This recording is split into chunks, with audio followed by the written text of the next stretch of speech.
트럼프 행정부가 미국의 중앙은행인 연방준비제도의 제롬 파월 의장을 수사하기로 했다는 소식에 달러는 하락한 반면 금값은 신고가를 경신했습니다. 제닛 옐런 전 연준 의장을 비롯한 경제계 인사들은 연준의 독립성을 해칠 수 있다며 일제히 비판에 나섰습니다. 뉴욕 연결해 자세한 소식 알아보겠습니다. 이승윤 특파원, 미국 법무부의 파월 의장 수사 방침에 후폭풍이 거세다고요? 네, 그렇습니다. 트럼프 행정부가 파월 연준 의장을 기소하겠다고 위협하면서 세계에서 가장 영향력 있는 중앙은행의 독립성에 대한 의구심이 다시 제기됐습니다. 투자은행인 모건 스탠리는 이를 두고 시장에 영향을 주는 사건들의 불협화음이라고 평가했습니다. 주요 통화 대비 달러 가치를 나타내는 달러 인덱스는 0.25% 하락한 98.89를 기록했으며 유로화는 0.3% 상승한 1.1668달러에 거래됐습니다. 코메르츠 은행은 백악관이 통화정책 통제권을 장악하는 데 성공할 경우에 중앙은행의 대응 방식이 장기적으로 근본적인 변화를 겪을 가능성이 크다는 것이라고 진단했습니다. 안전자산인 금값은 3.1% 오른 온스당 4,638.2달러로 사상 최고치를 경신했습니다. 은값 역시 상승했습니다.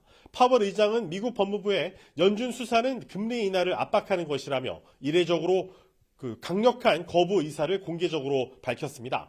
파월 의장의 발언을 직접 들어보시죠. Those are pretexts.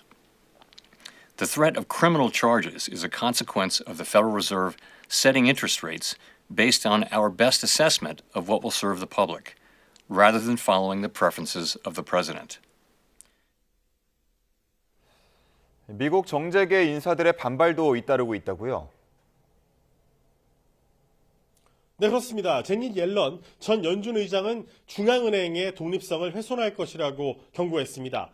이 파월 의장의 전임자였던 옐런 전 의장을 포함해 벤 버냉키, 앨런 그린스펀 등 전직 연준 의장들과 헨리 톨슨, 로버트 루빈 등 전직 재무장관들, 그레고리 맨큐 등 저명한 경제학자들까지 13명이 비판 대열에 가세했습니다. 전직 연준 의장들과 재무장관들은 공동 성명을 통해 백악관의 법적 조치가 기소권을 이용해 중앙은행의 독립성을 약화하려는 전례 없는 시도라고 비판했습니다. 성명은 이런 방식은 제도가 취약한 신흥시장에서나 일어나는 일이며 인플레이션과 경제 전반의 기능에 매우 부정적인 결과를 초래한다고 지적했습니다. 또 경제적 성공의 기초이자 최대 강점인 법치주의가 살아있는 미국에선 있을 수 없는 일이라고 강조했습니다. 미국 여야 의원들도 비판에 동참했습니다.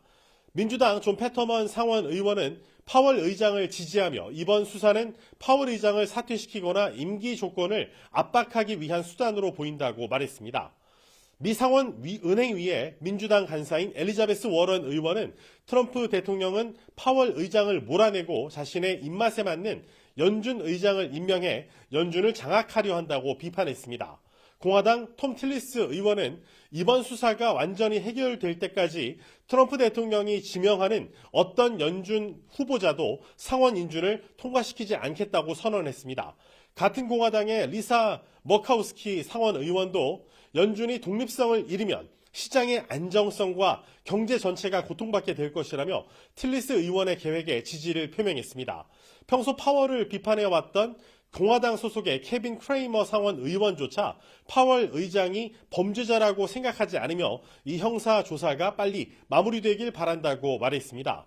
라르스 클링바일 독일 재무장관은 중앙은행의 독립성은 확고한 원칙이라며 파월 의장의 힘을 실어줬습니다. 반면 연준 공사비 증액 문제를 제기해왔던 트럼프 대통령은 이번 수사에 대해서 모른다고 주장했습니다.